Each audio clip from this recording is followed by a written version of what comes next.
Écoute, je les aime, nos jingles, je capote. Oui, ils sont bons. On en a beaucoup. Patricia s'est laissée aller cette année, donc cette saison-ci.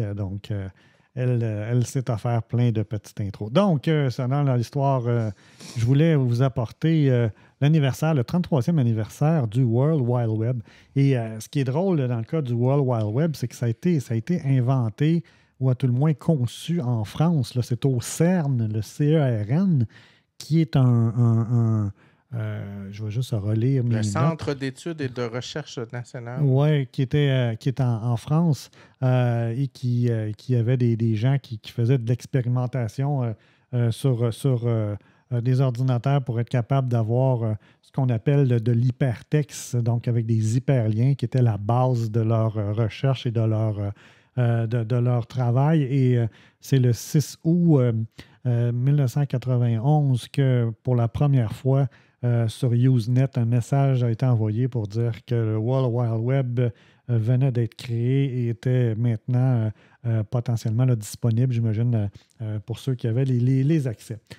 Tu sais que quand tu veux savoir si quelqu'un est sous, tu lui dis qu'est-ce que veut dire www, puis tu fais juste écouter, puis tu comment sais il dit. Oui, c'est ça. World Wide Web. Oui, effectivement.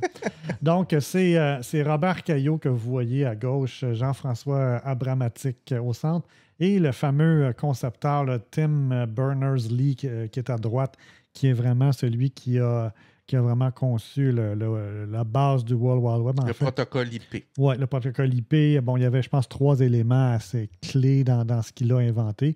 Et une des questions pièges, Patricia, sur quel ordinateur a été conçu le World Wide Web? Ah, écoute, ça devait être une patente, un Unix quelconque, là. Un NeXT Computer de Steve Jobs. Un NEC? NeXT, N-E-X-T de Steve Jobs. Donc, NeXT finalement a été racheté par Apple et macOS, c'est Next Step. C'était vraiment sur un ordinateur NeXT qui était Unix, bien évidemment. Là. Le système d'exploitation était Unix avec un noyau Unix. Donc, effectivement. Donc, on fête aujourd'hui le 33e anniversaire. Et ce qui est drôle, là, si je retourne en arrière ici, là, c'est qu'on n'a pas affaire à des kids de 20, 18, de 23 ans. Là. On a affaire à c'était des doctorants que ça faisait un bout qui étaient à l'école. C'est ça. Donc, pour ceux qui pensent que ça a tout le temps été des jeunes qui ont créé des technologies, là, non.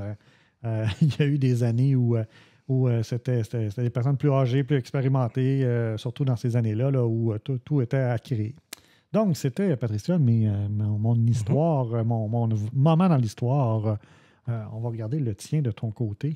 Ben écoute, moi, là, 25 ans, en 99, au mois de septembre, NVIDIA sortait son projet secret NV10, qui allait devenir la première, en tout cas, il allait se targuer d'être le premier GPU au monde, Graphic Processor Unit, qui, à l'époque, dépassait le top du top qui existait. Pour ceux qui se rappellent de l'époque, c'était du TNT, TNT2, du 3D SO.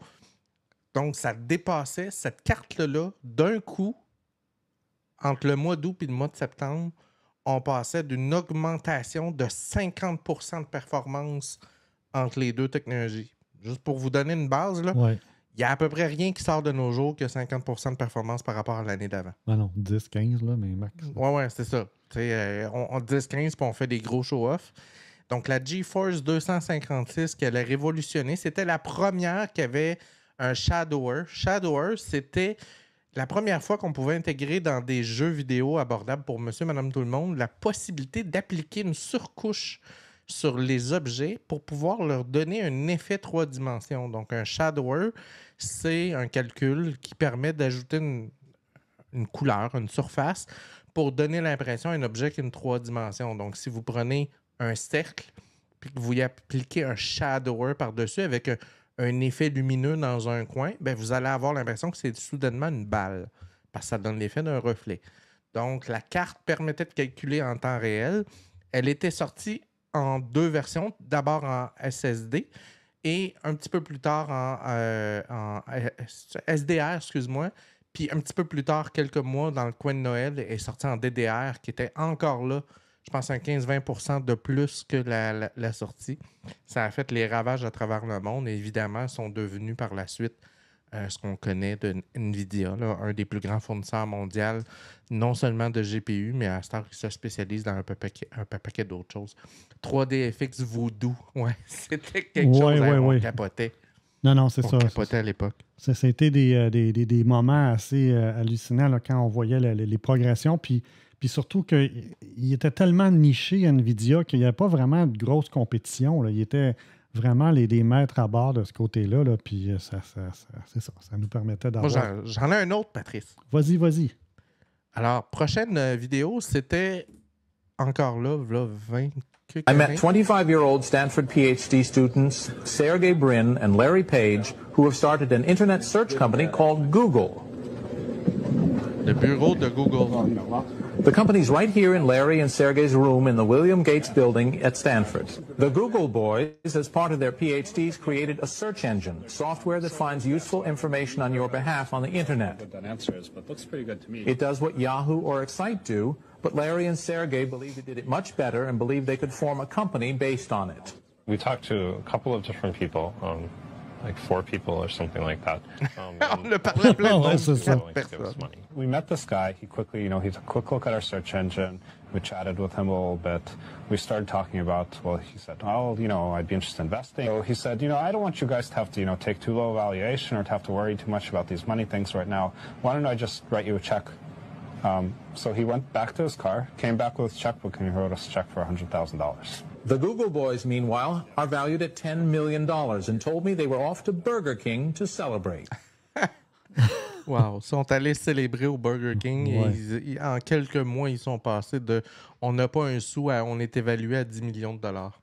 Ouais. Raymond Sébastien, comme les cônes oranges, ceux qui ont investi dans Google en ont pour leur argent aujourd'hui. Oui, c'est sûr. Wow, fait que c'était tout pour ma partie histoire, Patrice. Oui, 2 secondes. On va voir si tout marche bien. Oui, tout marche bien. C'est beau. C'est drôle parce que j'ai vu une petite vidéo cette semaine et c'était les bureaux d'Amazon au début. Je vous la passerai peut-être la semaine prochaine, là, mais c'était tabarouette. Si tu voyais... C'est comme n'importe quelle compagnie dans ces années-là. Là, tu avais un PC, il y avait des problèmes électriques parce qu'il y avait trop d'ordinateurs branchés dans la pièce. Dans le même chose. Ouais, fait qu'il y avait un câble qui venait d'une autre pièce puis qui s'en venait, qui avait une rallonge. En tout cas, c'est le genre de problème, le beau problème que tu as de ce côté-là. Donc, c'était nos petits moments historiques de la semaine.